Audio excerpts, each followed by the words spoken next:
그 한국인에게 가장 심오한 질문이 뭐냐? 요거는 한국인이 누구냐? 그리고 어디서부터 온 것인가? 뭐 이런 질문일 거예요. 누구나 한반도에서 태고서부터 한국인이 독자적으로 태어났다고 생각하지는 않는데, 이 한국도 아래에서 보시면 한국 사람, 일본 사람, 중국 사람, 흑인, 코카사스인 어느 정도 좀 달라요, 사람이.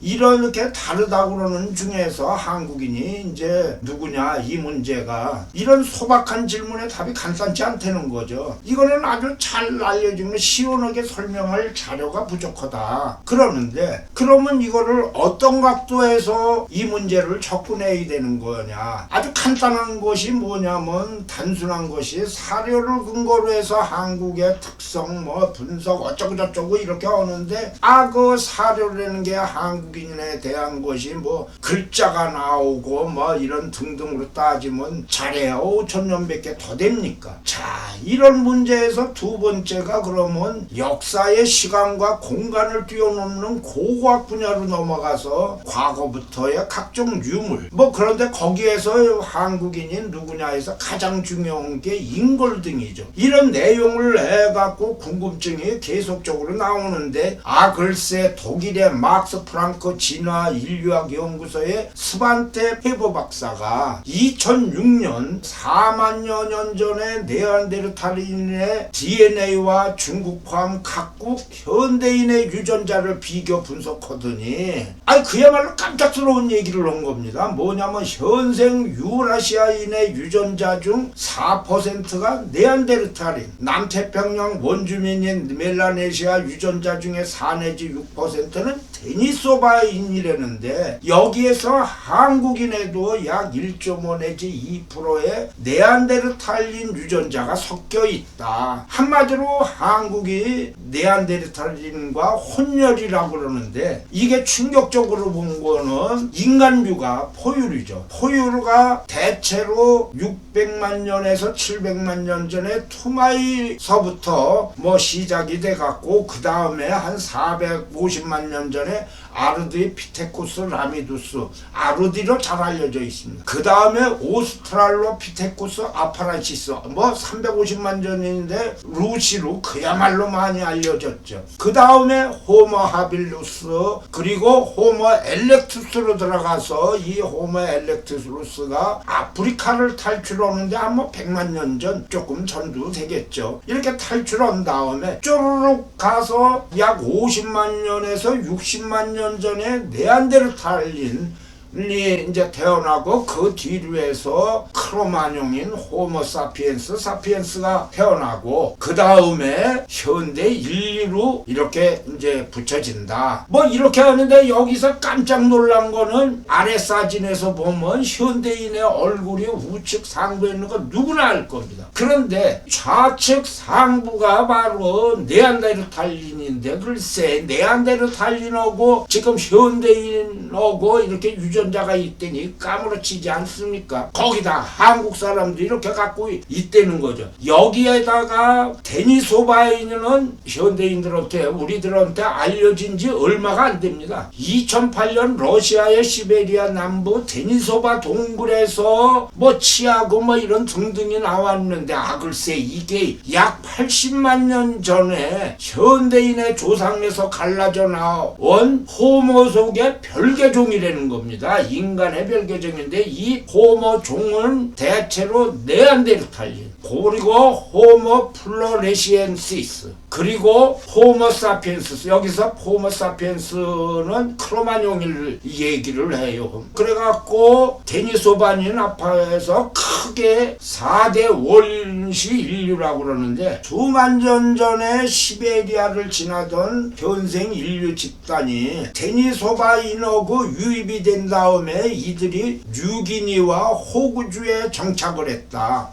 그랬는데 어느 시점에서 이제 데니소바인은 멸종 멸종을 했다는 거죠. 지금 현재엔 DNA로 갖고 유골로 갖고 얼굴들 이런 걸 복원이 되니까 우측에서 데니소바이는 상당히 현대인 얼굴이라고 볼 수 있어요. 그런데 여기에서 더욱 놀라운 거는 네안데르탈린을 우측에서 봐갖고 눈둥이도 퍽퍽 태는데 문명인이 아닌 야만인으로 인식을 했다는데 글쎄 한국인의 네안데르탈린이 2 내지 5%. 그런데 요새의 계산법에는 무려 20%도 있을 수가 있다는 놀라운 일이죠. 여기다가 이제 더하기 데니소바인이 2 내지 5% 있다는데 이걸 갖다가 내용적이 할 때 2014년 10월 달에요. 월간조선 임드경 선생이 나는 누구냐 너는 누구냐 이걸로 해서 글을 썼는데 내용은 아주 간단합니다. 내셔널 지오그래픽에서 주관하는 지노그래픽 프로젝트에서 원천이 누구냐를 분석을 할 수 있다고 그러는데 임덕현 선생의 유전자를 체크했더니 2.6%가 네안데르탈린 그리고 1.8%의 데니소바인 유전자가 있었다는 거예요.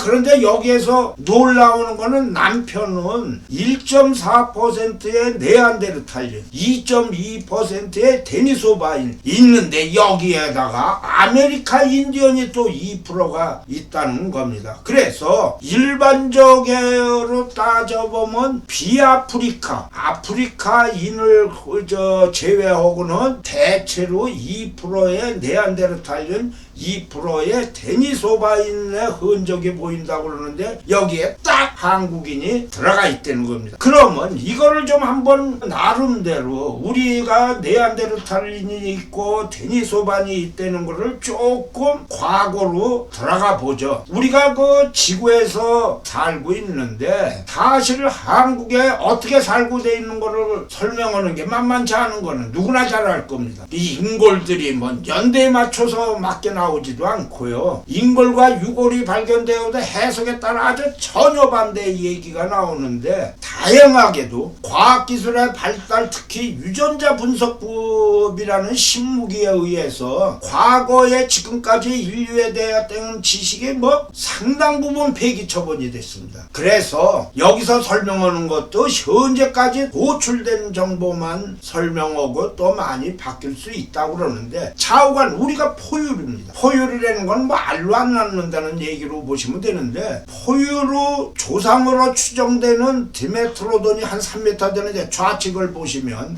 여기서부터 한 3억 년 전이고 이렇게 해갖고 포유류가 시작이 됐답니다. 그거 아주 조그만데 뭐 사종류, 당분류, 파충류, 표유류, 파충류 어쩌고 저쩌고 하는데 보시면 지금 인간하고는 너무나 다르죠. 이 좌측에 디메트로돈은 뭐 공룡같이 생겼다는 분도 있지만 공룡은 아닙니다. 그랬는데 이게 한 3억 년 전 정도 되는데 그러더니 중생대로 해서 2억 3천만 년 전서부터 6,500만 년 전까지 이게 그 유명한 공룡 시대가 되는 거죠. 그래갖고 세계를 1억 6,500만 년 동안 공룡이 쫙 잡고 있었고 우리나라에도 뭐 공룡이 있었다 이런 얘기를 하는데 잘 알려진 건 공룡이 쫙 멸종을 했어요. 물론 공룡이 뭐 여러 가지 얘기를 적으면 뭐 해성이 떨어져서 멸망을 했다 뭐 이렇게 하는데 해상 하나로만 떨어져서 멸망하기에는 여러 가지 요인이 개재된다 그래 갖고 많은 가설들이 있지만 좌우간 공룡이 멸망을 한 거는 틀림없습니다. 한 6,500만 년 전. 자 이랬는데 이 6,500만 년 전에 공룡 세대가 쫙 사라지자 그때 그 당시까지 있었던 포유류가 등장을 하기 시작하는데 여기에서 태반 포유류가 약 6,600만 년 전 뭐 이렇게 쭈르륵 하는데 새끼를 태반 속에 길러 낳는 젖먹이 동물이다 이거죠. 지금도 이제 포유류 중에서 캥거루처럼 주머니에 키우는 유대류 뭐 이런 거고는 조금 다른데 좌우간 이때의 공룡이 득세를 할 때의 포유류는 쥐보다 조금 크고 원숭이처럼 저런 긴 꼬리에 몸무게가 6에서 245g이니까 주먹도 한다는 거죠. 여기에서 나무 위에 열매하고 곤충으로 이렇게 이제 등을 먹고 살았는데 공룡이 없어지니까 왕초가 된 겁니다. 이러다가 이제 보니까 점점점 맹수처럼 날카로운 발톱은 없지만 평평한 형태의 손톱, 엄지손가락이 발달하고 그 다음에 왜 5개가 있는데 한 손에 4개의 손가락과 마주보게 되고 손가락이 길어져. 그게 유연화되는 거예요. 이러다 보니까 이제 물건을 잡을 수 있게 진화가 된 거죠. 그러더니 5,400만 년에서 3,800년이 되는 데는 포유류가 약간 거의 직립사세로 하는데 머리도 돌릴 수 있다. 이런 데다가 시력도 좋아지고 눈도 커지고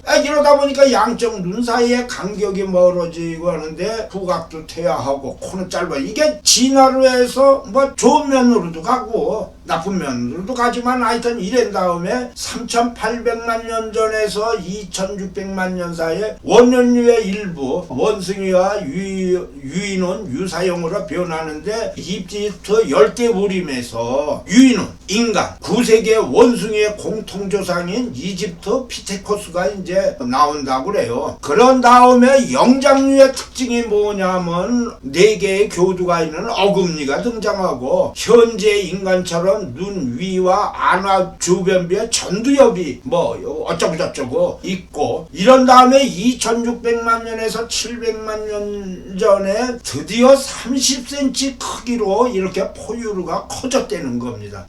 이러다가 인간류가 등장하는데 이게 이유가 있어요. 약 800만 년 전에 지각의 윤기로 아프리카의 그레이트 리프트 밸리가 형성이 되는데 이쪽에서 서쪽에 우림이 계속이 돼갖고 유인원은 찐반치오고 고릴라로 진화가 되는데 동쪽에는 강수량이 감소해서 열대우림이 초원으로 변하는데 이게 뭐 너무나 잘 알려진 얘기지만 사바나라고 그러죠. 그래갖고 먹기 적으니까 나무에서 내려와갖고 2발로 걷는데 대체로 이것을 이제 700만 년 전에서 600만 년 사이로 이때의 유인원과 인간 조상이 갈라졌다. 그러니까 말하자면 이전까지는 인간의 조상이 원숭이고 뭐 이런 데하고 같았다는 얘기입니다. 그런데 이때의 고인류의 장점이 뭐냐면 사바나의 단점을 장점으로 만들기를 시작을 했다. 그래서 탁월한 전략이 직립보행을 하기를 시작을 했다는 겁니다. 나무와 땅 양쪽에서 생활하면서 신체 구조의 행동도 그에 맞게 변화시키고 요새의 뭐 고고학 자료에 의하면 학자들에 보면 사바나면 사바나 거기서만 오느냐 중앙초원뿐만이 아니라 열대우림 가장자리도 있으니까 거기에서 아마 살았을 거다. 그래서 사바나가 진화의 직접적인 요인은 아닐지 몰라도 좌우간 나무에서 완전히는 내려오지 않은 상태에서도 직립된 진화가 이제 계속 이루어졌다는 겁니다. 이런 상황에서 뭐가 되느냐면 새로운 서식지들이 되니까 먹는 거라든가 소위 말해서 쉬는 거 이런 것이 이제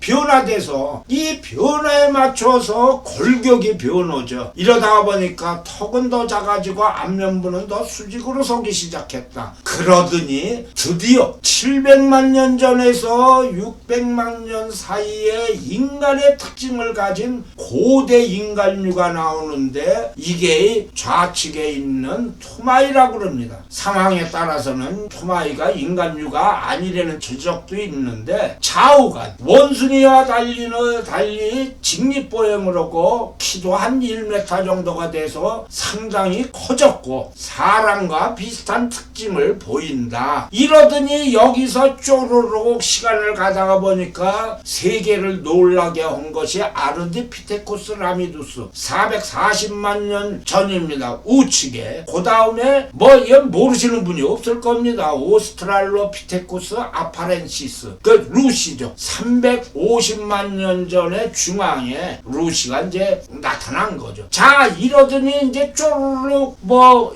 야그가 될 거 아닙니까? 그러더니 약 200만 년 전에 이 당시까지에는 그 뭐 두마이든지 루시든지 전부 초식동물이었는데 약 2만 년 전에 무슨 일이 있었는지 모르지만 하여튼 잡식동물로 변경이 되는데 인간에게는 아주 동물들에게 모두 있는 특별한 게 없습니다. 그게 뭐냐면 디아스테마타라고 그러는데 말하자면 이빨이 위에서부터 아래로 이렇게 쫙쫙 수직으로 하죠. 그래서 이빨이 이렇게 똑바로 내려오지를 않으면 뭐 이거 뻐둥이고 뭐 그래서 수술해주고 그러는데 이게 초식동물에서 잡식동물로 바뀌는데 고기를 먹다가 보니까 이빨에 끼입니다. 고기가 끼죠. 이게 얼마나 아프겠어요. 그래갖고 발명을 한 게 이쑤시개인데 우측에서 보면 고릴라가 전봇대로 이빨을 쑤시죠. 자, 이와 같이 돼갖고 그 인간이 이쑤시개를 하는데 전봇대로 해갖고 됩니까? 그러다 보니까 이건 머리를 쓰게 돼갖고 도구를 사용하는 이런 계기가 되었다. 자, 이렇게 돼갖고 약 200만 년 전에서 180만 년 전에 호모 에렉투스가 이제 태어나죠. 그런데 호모 에렉투스가 불을 사용을 한다는 거고 석재, 그러니까 뭐 첨단 도구를 사용을 해갖고 지혜가 이제 점점 들어오는 거죠. 그래갖고 이런 과정으로 고인류를 설명을 할 때 1950년대에 에른스트 마이어 박사가 좀 명쾌하게 얘기를 했습니다. 뭐냐면 호모 아빌루스가 나오더니 그 다음에 호모 에렉투스로 가서 좌측입니다. 그리고 호모 사피언스, 그리고 네안데르탈인이죠. 그리고 크로마뇽이 나와서 현대인하고 연결이 된다. 뭐 이렇게 얘기를 하는 겁니다. 여기서 중요한 거는 원인들이 보고 우리 인간류의 선조가 과연 아프리카서부터 시작됐느냐, 이게 세계의 화두가 됐었는데 초창기 고인류 연구에서는 고인류가 중앙아시아에서 태어났다는 겁니다. 그랬는데 현대에서는 뭐 지금 이제 뭐 이전 두고 오고 있지만 아프리카에서 고인류가 탄생했다 이런 얘기에서 뭐 주류라고 하기도 하죠. 그랬는데 이때의 진화론을 창안한 다윈이 인간의 아프리카 기원의 가능성이 있다고 한 거는 아프리카의 인간과 가장 가까운 친척인 고릴라와 침팬지가 있다. 그래서 유럽에서도 유인원인의 화석이 발견된다. 그러니까 아프리카에서 꼭 고인류가 시작됐다고 볼 수는 없다. 그러니까 인간이 아프리카 아닌 다른 곳에서도 진화할 수 있다 이렇게 생각을 했더니 유럽의 학자들이 너무 좋아하는 겁니다. 아프리카는 당시 뭐 저기를 할 때 사람을 볼 때에 문명인이라고 보기에는 좀 어렵다 생각하는 판에 글쎄 아프리카에서 인간들이 나왔다니까 찝찝하다 뭐 이런 얘기를 했는데 이 다윈의 진화론에 대해서 그냥 철저하게 신봉하는 해켈 박사가 박수를 치면서 그 다윈 박사님 맞소. 그래갖고 제가 찾아보겠습니다. 그래서 한 것이 언어의 중요성을 추적을 해갖고 인간의 조상은 마다가스카르 섬에 살고 있는 여우원숭이다. 이거는 지금 아래에 저기로 치면 여우원숭이는 마다가스카르 섬과 동남아시아의 섬들에서만 서식을 합니다. 그래갖고 이들이 정리된 곳에서만 사는 이유가 레무리아 대륙이 존재했는데 글쎄 이게 바다에 가라앉은 거다. 그래갖고 아틀란티스 대륙하고 유사해갖고 뭐 당시 최고의 화두가 됐죠. 그랬는데 이제 레무리아 대륙에 존재한 적이 없다고 밝혀지자 뭐 인류의 진화가 동남아시아에서 일어난 것이 틀림없다. 그래갖고 이제 그 해켈 박사는 인간과 원숭이를 연결하는 미싱 링크, 즉 잃어버린 고리를 찾을 수 있다. 그래갖고 사전에 이름도 줬어요. 피테칸트로푸스 알랄루스라고. 이게 원인입니다. 자, 그랬는데 해켈 박사가 이러니까 여기에 해켈 박사를 박박 신봉원은 네덜란드 암스테르담 대학교의 마리 웨젠 프랑스와 토마 듀부아, 좀 깁니다. 해부학 박사인데 이 양반이 해켈 박사의 주장 다윈, 해켈 이거를 자신이 찾을 그런 운명을 갖고 태어났다는 거예요. 이래갖고 군의관을 자원해갖고 네덜란드형 동인도인 수마트라로 걸러가갖고 이제 고인류를 찾기 시작하는데 글쎄 놀랍게도 자바의 트리닐의 솔로 강변에서 두개골, 대퇴골, 아래턱, 이빨 뭐 이런 걸 발견해서 이게 그 유명한 자바 원인으로 해서 직립 원인으로 명명이 됐죠. 그래 이제 추후에 연구적으로 하면 이게 호모 에렉투스라는 겁니다. 당대 인류 시원지가 아프리카와 중앙아시아라 오는데 그냥 결정적으로 중앙아시아에서 인간들이 이거 시작됐다 하면 증거로 이제 된 거죠. 듀부아 박사가 얼마나 이제 유명한 사람이 됐느냐면 이 사진에서 보면 아는데 중앙에 있는 님이 고고학에서 최고라고 그러는 에반스경입니다. 그 뒤에 바로 이제 서 있죠. 이런 상태에서 1923년에 미국의 뉴욕 자연사 박물관의 박물학자이자 탐험가 아주 유명한 사람입니다. 로이 체프먼 앤드루 박사가 누가 찾냐 내가 찾아야지 그래갖고 고비사막을 간 겁니다. 어마어마한 적이었는데 그랬는데 이 박사가 글쎄 인류의 화성은 발견하지 못하지만 돼지 크기의 프로토케라롭스 오비랍토로 뭐 이게 공룡 화석을 발견해갖고 공룡의 기원도 동아시아일지 모른다 뭐 이래갖고 현재 세계의 공룡 열풍을 일으킨 장본인입니다.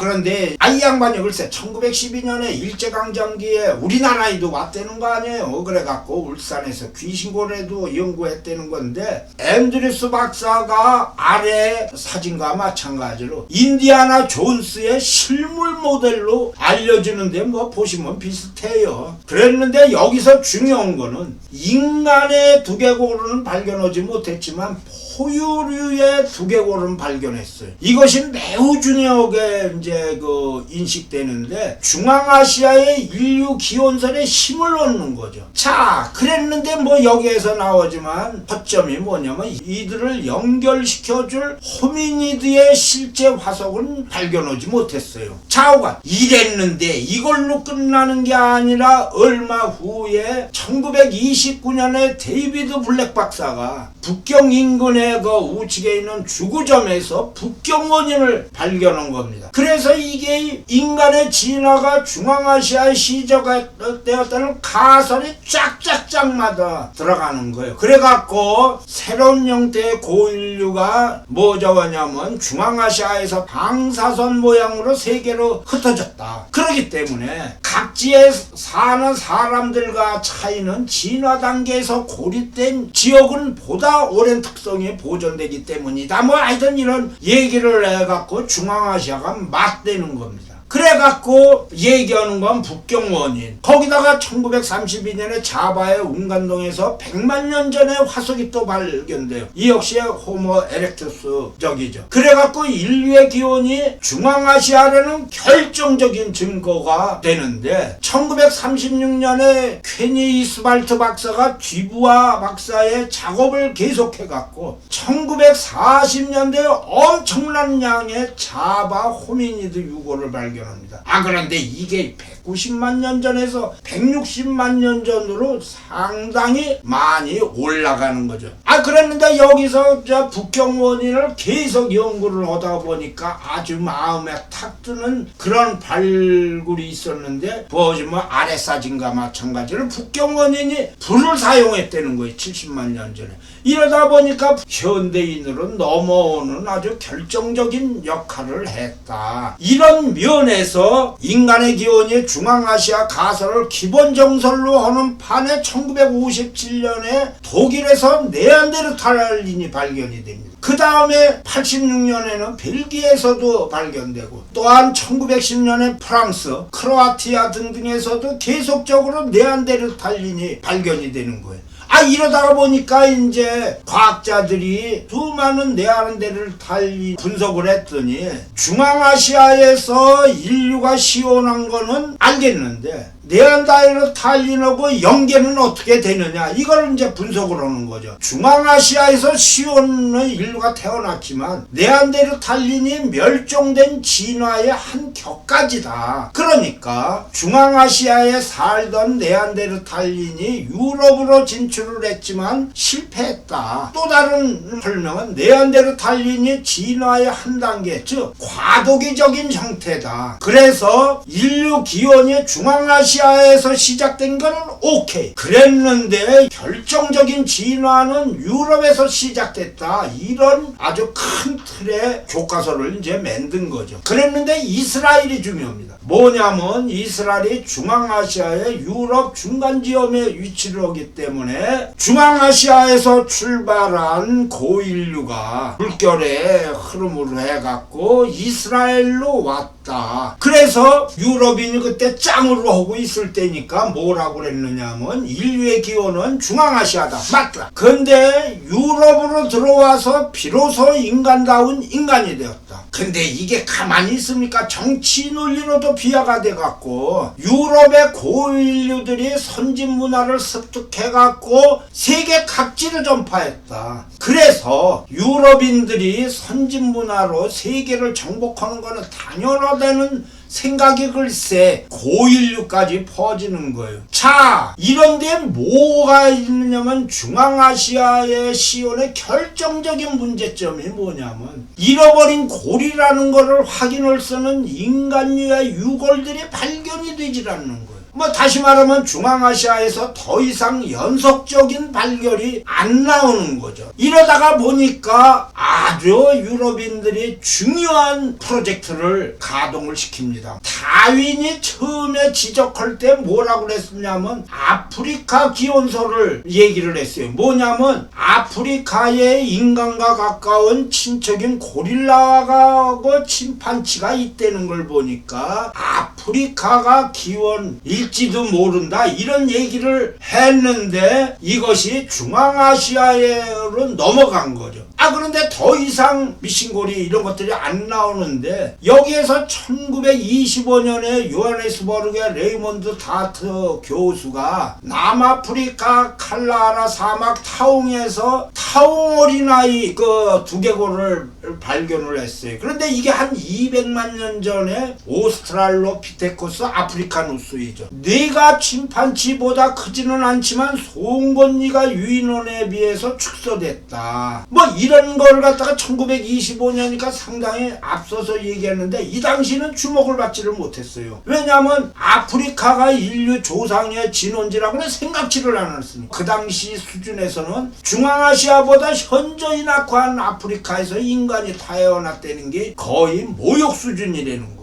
그랬는데 그 다음에 트란스발에서 브런 박사가 1934년서부터 연쇄적인 고인류를 발견을 해. 때로 몰려서 발견하는데 무려 15,000점의 오스트랄로피테쿠스의 유골을 발견합니다. 바로 지금 이곳이 탄자니아 올드바이 협곡과 케냐의 코비포라와 더불어 유네스코 세계유산이 이제 된 거죠. 자, 이러다가 보니까 중앙아시아에서는 더 이상 고리가 안 나오고 아프리카에서는 계속 나오니까 이게 이제 인류의 기원이 중앙아시아냐 아프리카냐라고 그냥 이전투구로 가는데 이것이 유전자 분석에 의해서 1980년대에 아프리카의 2부서를 터뜨립니다. 이게 뭐냐면 현생인류가 20만 년 전에 아프리카의 2부서부터 시작됐다. 그래갖고 세계를 깜짝 놀라게 했는데 그게 유전자 DNA로 분석하니까 그렇다는 거고. 그랬는데 그동안에 계속적으로 나온 게